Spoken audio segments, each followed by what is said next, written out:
We're back. Certainly are. Yeah. It's been a while since we've all been in the room together. Yeah, it has, yeah. Busy. Dean's got a new hairline now. He's Yeah. back in full flight, innit? I think I was bald on the I last know, one. he's bald. He's coming back, innit? Back, yeah. Tell you what, he's going to be coming it out of his eyes soon. I'm jealous. That's it, innit? I'm jealous. I just don't know if I dare do it myself. Gotta get it done. Was having bets. I know. He's looking good. So what we're doing, 100x leader, you know, Yeah. what's this one? You want to spiel the title of this one off, Paul? Lead organisations we're following.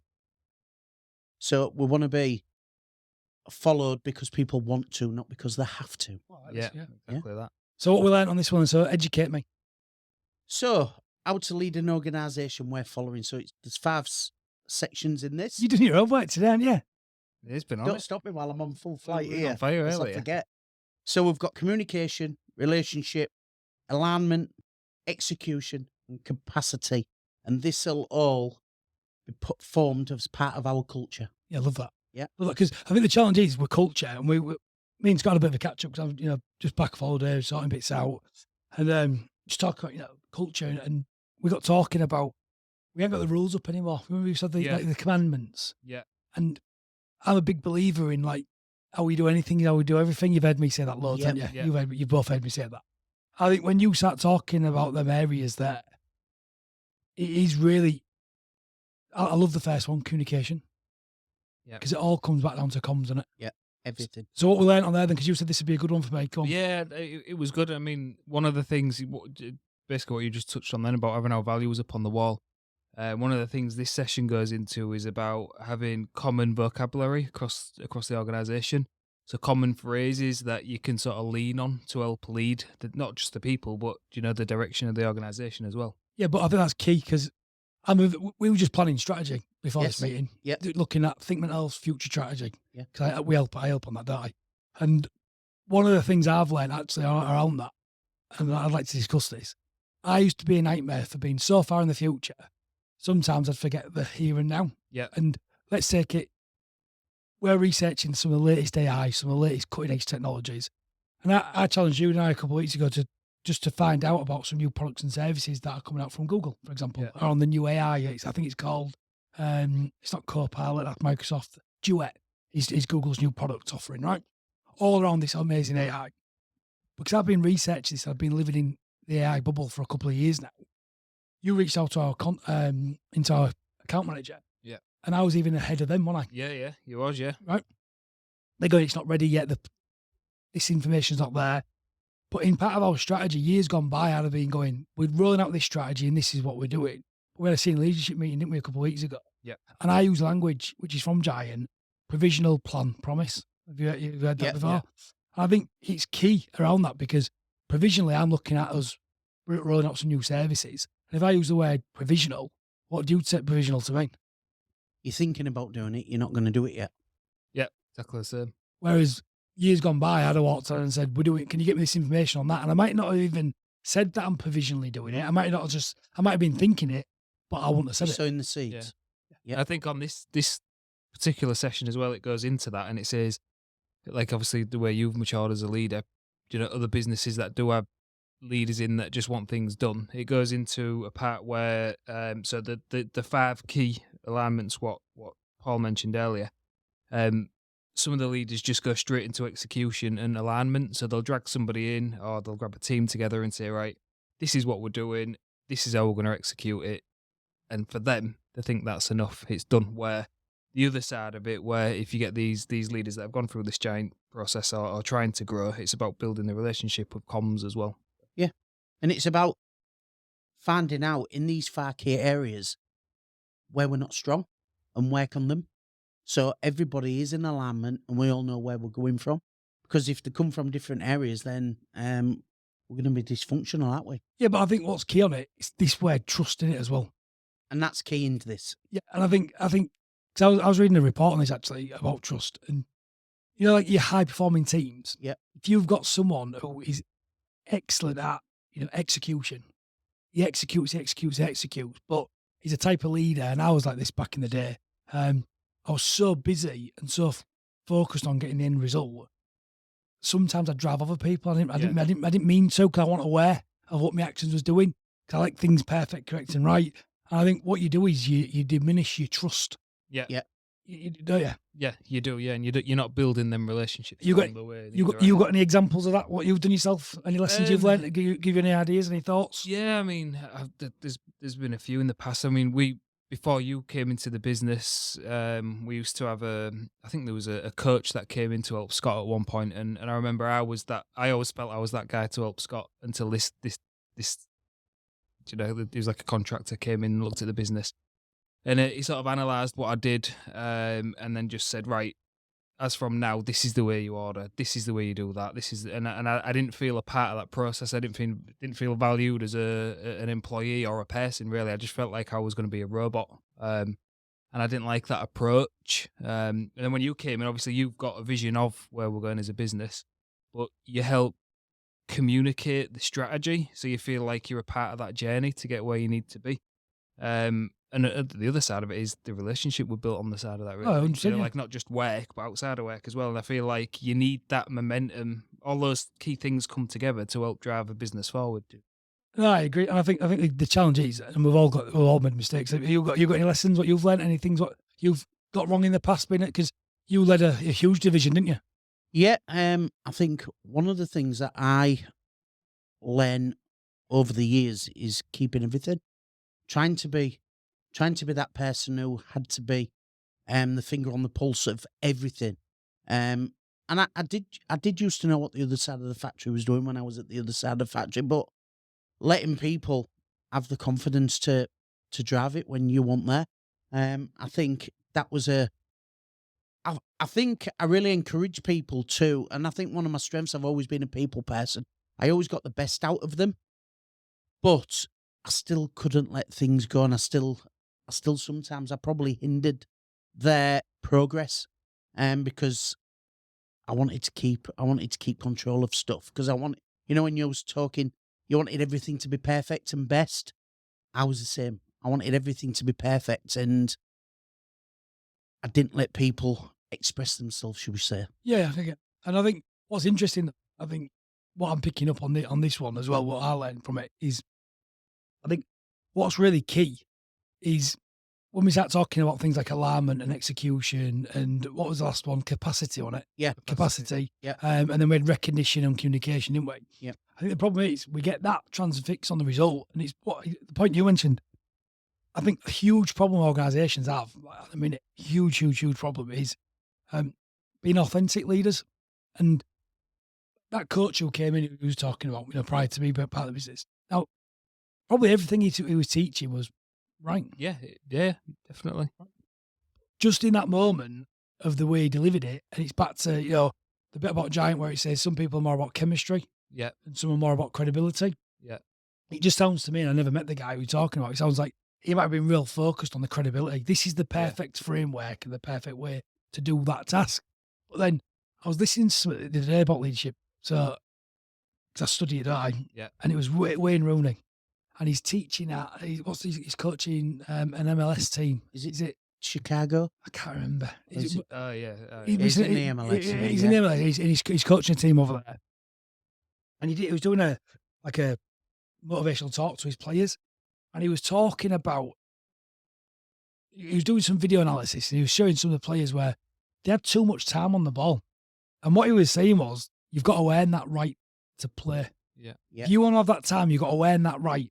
And it all comes from the little efforts. And the team he brought up was, he did a big thing about Leicester City. Do you remember when they won the Premiership? Was it with Renier? Yeah. And he said that team, he said he was playing at Man United, there was Arsenal, there was all Liverpool, all the top teams. He said they was like a team of misfits, really. People under the radar that should never have won the Premier League. And he said, but they was prepared to go that extra mile and graft for each other. And they wanted it. Yeah. And I think that's the challenge of leadership, because I think, and I don't know what your thoughts are as the team's growing, because what I found really interesting in our little fishbowl in this little experiment is, how many is it now? Is he 14, 15 of us, 16? Yeah, we're growing constantly because we're recruiting, aren't we? I remember when there was just 3 or 4 of you, 5 of you. Yeah.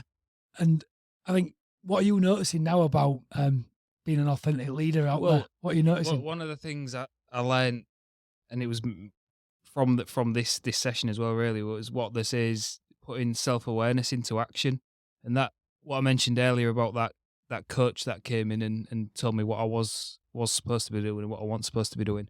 I actually met him at a wedding a couple of years later, and he sat down and basically told me my value. And he went, "Do you realise you do this? And do you realise you do that? Do you realise how valuable you are?" The one thing I never responded back to him was, "I wish you'd have delivered that to me at the time, and then it'd have been a totally different approach, different Yeah. conversation. I'd have felt completely different." But at the time, I wasn't aware about going through these sessions and being aware as a leader myself. But now I know what it's like to be on the other side of that. I just think if I'd give him that info back, or give him that feedback, then it might help him leaps and bounds. And it's the same in this organisation with our guys. We give recognition where it's due, don't we? But again, we're always constructive with criticism as well, aren't we? And I think none of us in this room claim to never, ever made mistakes through leadership.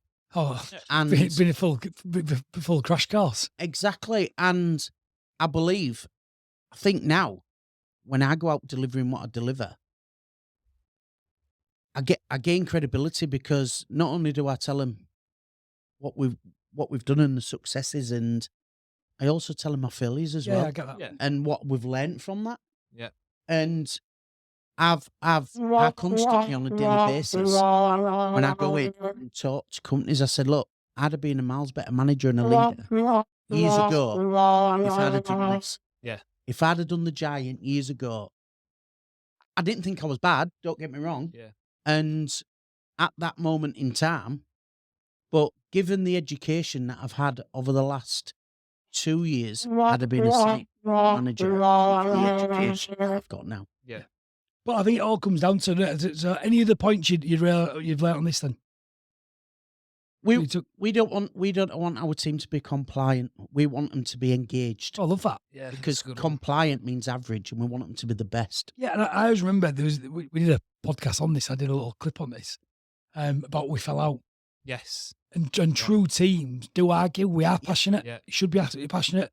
You saw the one with Pep Guardiola recently with Erling Haaland on the pitch. Do you Yeah. remember?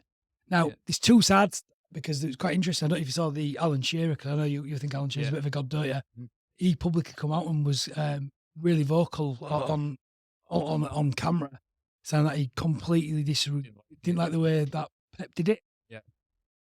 But there's two sides to that, because, right, you think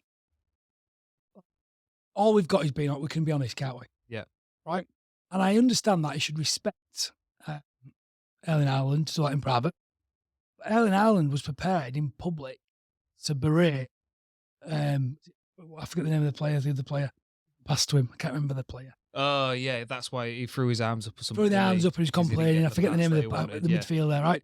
But the midfielder won't pass into him because it was too risky, and they was already Yeah. winning. And the way Pep plays And it is was near half time. near half time. It was, And yeah. they was already winning, yeah. Already winning. Yeah. Now, my counter to that, and I'm interested to know your thoughts, is if that player is prepared to publicly vocalise that, why can't Pep go in and publicly correct him, but not in a bad way, put his arm around him? I thought he showed him up. It looked like it was constructive, didn't it? And do you know the reason why I think Pep did it vocally?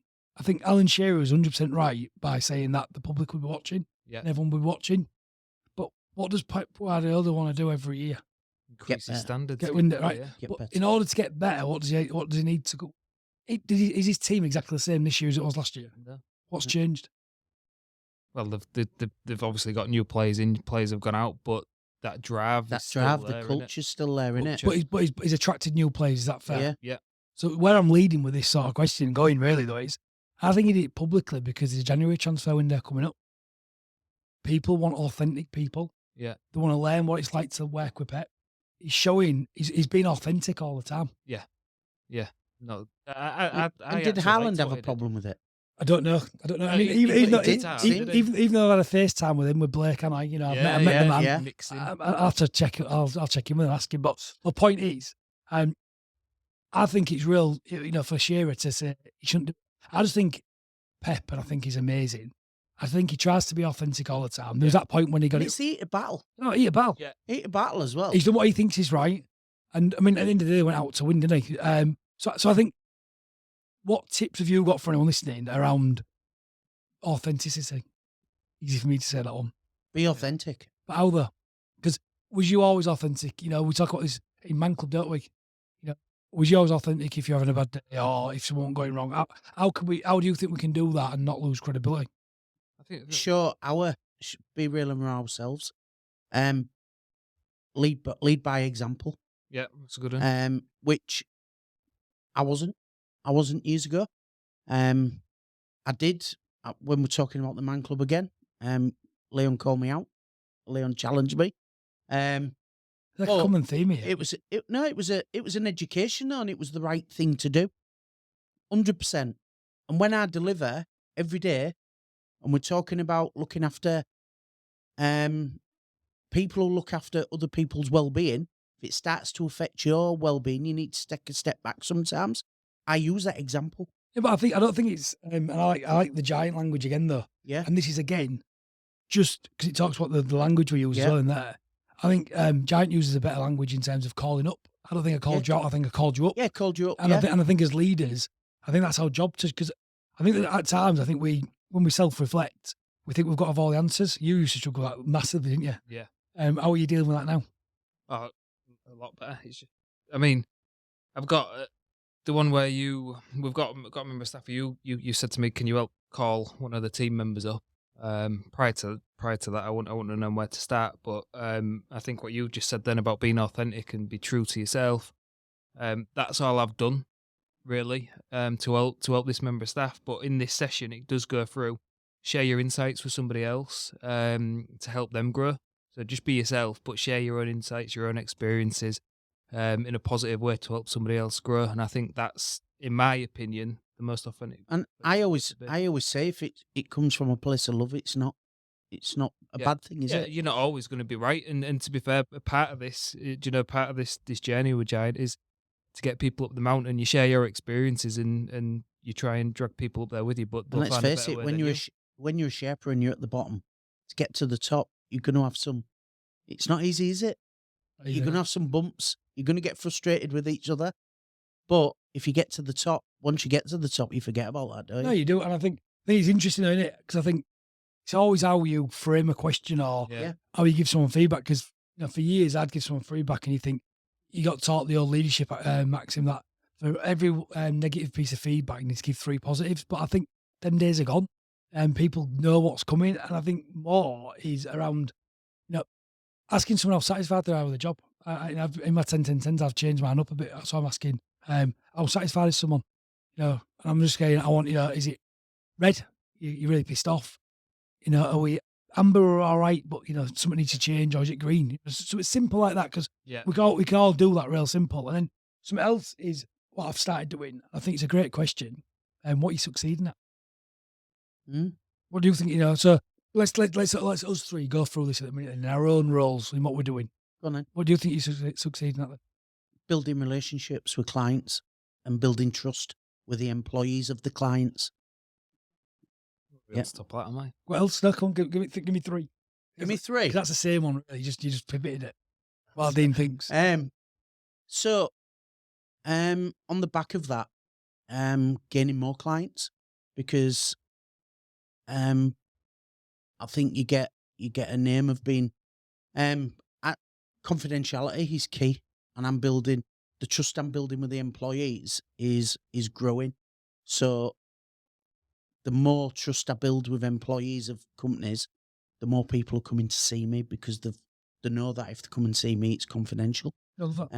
Training wise, the feedback that I'm getting at the minute is really, really good, and I'm just enjoying every single day. So one of my biggest successes is going to work and enjoying every single day. I remember years ago when you was in that fish factory, that wasn't the case, was it? And we talk about every day, we talk about gratitude, and I always say, I believe if I didn't get made redundant, I might have been still there now, wishing I was doing something else. Yeah. Now I'm doing that something else. What you got? I'm going to stick with this session, and I'm going to go for the first one, comms. In my role, I quite enjoy communicating to clients, and that can be in several ways, whether it's something short or through a project with detailed project minutes and meeting notes. Not something What, you like minutes I now? actually like it. Yeah, Wow, yeah. that's a change for the box. AI has helped me a Waiting you lot, for- but I do actually enjoy it. Clear comms, I really I like working on. I do like working on that. It's not something I used to like. The other one is I'm going to say relationships. I thought as my role transitioned, I would lose relationships with customers, but that's not the case. If anything, it's helped. I get the freedom now to go out on site and visit customers at my will, which I did on Friday. And I think the next one I'm going to stick with alignment. So not just alignment for like the staff, which I feel we all are, but I feel like we're aligning our customers to the way we work as well. Our packages and team seems to be sort of paying off. We're having to spend a lot of time on comms and relationships, but to get that alignment, what the business needs, and I feel like that's the three things I'm enjoying at the minute. No, I love that. I like Good, that. good. Shows. My 3 things. So, good one. 'Cause I was going to divert that. 3 things. Let me think on the spot. I think I'm getting better at letting go. And what I mean by that is, I used to be involved in all the processes in the early days, mapping them out. I think now we've got a framework, we've got a leadership team, just seeing ideas take their own version, and rather than having to micromanage it, waiting, be more patient. So I think I'm going to use the word patience. Is that a good Right, one? that's one. Yeah. So patience. I think that's allowed me to be more creative. I think I'm being more creative than I've ever been. And what I mean is, in some of our marketing, some of the ideas we've had, the events we're doing over at the Deep this month, that way, you know, all different things. I think by letting go, it's letting me. Just give you more time. Yeah, I've to got be more creative. bandwidth. Yeah. Yeah. So I feel like I'm being more creative. And I'm really enjoying the 10-10-10s we're doing now. You know, from a more senior level, like what we're doing. And I even do one, you know, my wife reports into me, which I used to hate. Giant's been a real good framework to allow us to bring balance in. And Yes. and again, picking up on the point you mentioned a minute ago, which I want to come back to, because the next questions are you happy with my 3? Yeah. You want Happy to with- discuss them any more or less? No, Before I move on? No, happy you with that? could. So the next one would be, what areas are you working to improve on? Yep. Let's do that one next. So give me 3 areas for you. 3. Yep. So I'm working on reviewing all my processes. I'm trying to streamline the business. I'm also trying to develop the business, and I'm also trying to update all my current offerings. So yeah. product development's a big thing for So you. product development's a Huge, big isn't thing for me. Enhancing the customer relations that we've already got, and growing those. And yeah, so yeah. And also you've invested heavily in the latest tech. And Yes, yes, I have. And we'll come back to that in a minute, because the next question is going to be, what roadblockers have you got? Okay. But we'll go back. But ultimately, you're trying to add more value to your customer's journey. Yes, I am. You're developing new products and services, Yes. and you've got some blockers around that, which we'll come to in a minute. Yes. Yeah, you got that? All Yeah. that? Yourself? That's it. Time management. As in, I always have enough time to do what I want to do, but I need more structured time, if that makes sense. And we'll just link into that, because some people don't know the difference between structured time and unstructured time. Yeah, so basically, I will come in with a list of tasks to do, and I'll get through that list of tasks, but prioritizing the time, because sometimes day-to-day things happen, things drop on my desk, people head over with emergencies, and that time can soon dwindle away. So it's making sure that I'm prioritizing certain tasks and putting them in my calendar first, and just structuring my time a bit better, really. Second one, it sort of links into it, but next thing I want to do is start blocking in dedicated time with customers as well, which is sort of like account strategy meetings. It's something we do, but they're generally different dates on different months, and it's sort of I want them sort of all aligned so they're on the same day. Like your project management meetings, isn't it? Yeah, your project management meetings. I mean, things happen where, you know, we can't make it for holidays and they can't make it for holidays, or they've had to reshuffle things. But so it's always a constant battle rebooking things in. So I just want to get that a bit smoother. And I suppose the last one is a form of delegation.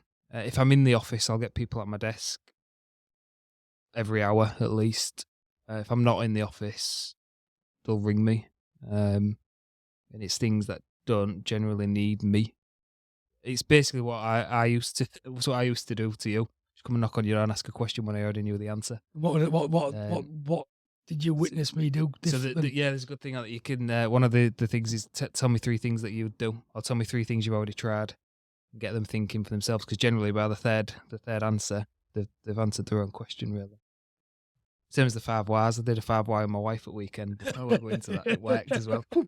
Wow, It actually braver worked. than me, braver than me. It actually No, but I worked. like that. So you're trying to really get a grip of your time time, and step really, into your role properly Yeah. now, aren't you? Yeah. Mature into your role. Because we've Yeah. made a lot of change. Like, I think linking back into that again, I think my 3 areas again for me, mine is time management again, because I get pulled from pillar to post. But that's part of us moving to the new offices and what we're doing. Yeah. My other one is trying to be more present. You know, we get distracted, don't we? Which is a little bit. And then just learning. My big thing at the minute is I'm all over this AI art at the moment, and just learning about that as much as I can. I'm really trying to because ultimately just trying to make sure that I'm working on my ice and best use. And I think what's really interesting, I had this come up in one of my 10 and 10s earlier today, is sometimes we want to do things that we can already do, and we get busy doing them because they're not as good as what we would have done, but they're still all right. They're still all right, Yeah. them tasks. But we've got to make a decision. Do we go do them little things that they're all right, and we can, with a bit of coaching, the next time they'll be better, so we can go focus on that unique thing we can do. So ultimately, I think, letting go. But then the sort of next part of this, sort of wrap this up really is, what roadblocks have you got in the way? And that's where I was going to lead. So there was 2 bits. I'm going to mix this up a little bit. I'm going to go to you first, because you said something quite profound a minute ago in terms of you enjoying doing minutes now, aren't you? Mm. But what was one of your Yeah. biggest roadblocks with doing minutes? The tech.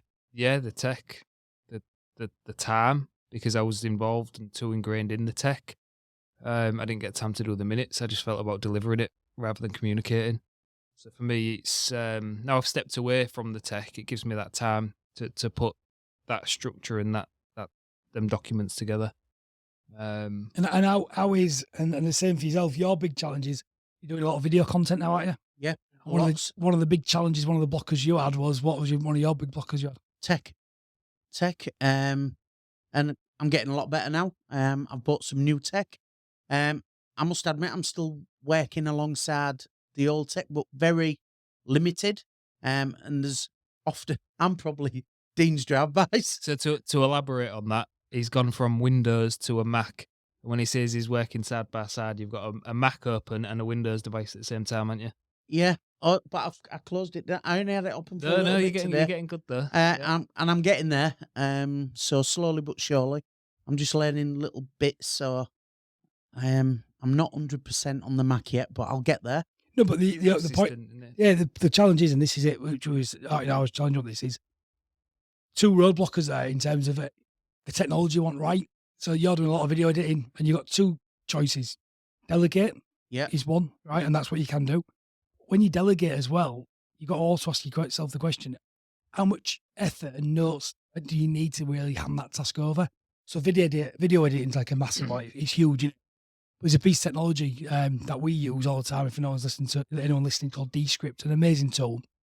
But it's a real simple tool to learn how to manage and how to edit videos. Now, this isn't about you editing videos. This is about you being able to get them like up to a point a professional editor can go do. So you can just at least align the scripts, right? Yeah. Never have we had technology like this available. So, like for you, it's going to fast track you beyond your wildest dreams, right? The way we're adding content. You've done that AI course, haven't you? Yep. Loved it. You enjoy it? Loved it. Yeah. What do you take from it? Well, I sent you. I developed some strategy for myself and some product. I was just messing about creating some courses and just get some information. But I learned hell of a lot in a short period of time. one morning I sent him a load of stuff and he come Brilliant. back and it wasn't that bad. Yeah, Yeah. but no, it's brilliant. But I think the point I'm making though is, a lot of people's blockers, we have to get outside our comfort zone. So at the minute, you're feeling a little bit sort of naked, aren't you? Yes. In terms of, you're in that office, you still need your other computer with you, but you're persevering, aren't you? Yeah, and it's something that 2 years ago I wouldn't have done that. 2 years ago I wouldn't have done that at all. But I have to do it. I Yeah. have to do it.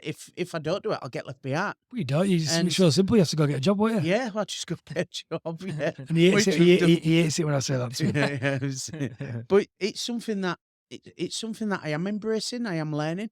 I'm putting time in and scheduling it. And before I procrastinate and go, I ain't got time to do this. I ain't got time to do that. So I set up a Saturday morning, 4 hours. It's not ideal. Everybody don't want to wait Saturday mornings, but then 4 hours I get nobody comes and asks me questions. No emails are coming in, nothing. And it's just my bit of education time. And you can take that time for the week yourself because you Yeah, work and on I yourself. do. Don't you? And like I told you, I took my wife last week for a meal Wednesday afternoon because I'd wait the Saturday morning and I give myself, right, I've done that. I've given myself some time off. So it works in roundabouts, doesn't it? And it's what suits me. And it doesn't come. I'll get to the office at 7, finish at 11. My wife's getting ready and we're ready to go out. So it doesn't impact our day at all. So Good. no, it's With good. that, yourself, because I mentioned blockers and where only that is. Now we've got the likes of ChatGPT and all these different pieces of AI. I was on a meeting earlier. It took minutes for me. Yeah. 2 minutes for me. It's even clever enough now you can even say next action. It'll write a next Yeah. action list for you. So we're getting to the point now where we're getting augmented with this technology and loads of people are scared by it. But there's a great documentary series that you've got to watch. It's called AlphaGo. Write this down, AlphaGo. Oh, and anyone listening, go watch it. I watched it years ago and it explains there's a game called Go. Anyone heard of the game called Go? It's one of the oldest it's one of the oldest games ever. It's like think of chess, stroke checkers, stroke backgammon, but you only have one piece each, one board, and it's like one of the oldest strategy games. I think it's 2,500 years old, right? But the different permutations and different probabilities is the most complex game because there's so many different variables, right? Even though there's one piece, right? So 20 years ago, they set up an AI project. So people are talking about AI now as if it's something new, aren't they? But they set up an AI project that said, could they write a piece of software that could beat the world champion at Go? And in China and in the Far East, Go is as big as Premier League football. They have commentators on it. It's massive, right? And they got it to beat the world champion. It beat the world champion, right? But there's a move, I think it's move 37. And this move got done, and the commentators and everyone are taking the mick saying, like, it's made a mistake, the AI and that good, all the rest of it, right? In the end, this move 37's become one of the most beautiful moves in Go, in the strategy, because it was a move that, in the end, if the AI hadn't made that move, it wouldn't have been able to make all its other moves. And everyone up until that point, and this is like, I think it's 13 years, 2013 maybe, I can't remember. It's about 6-7 years ago maybe. The documentary came out originally. I might have the times wrong, but this move up until that point, they always thought AI was always like the probability. There's always a probability or something, right? It actually used creativity to make this move, thought for itself. And I think what's interesting is when this Go player looked back at it, it actually made him a better player. Right. Yeah. Even though it beat him, he was able to reflect on what it had taught him, Yeah. and it made him far better. I think what I took from that, and I urge anyone to go watch that.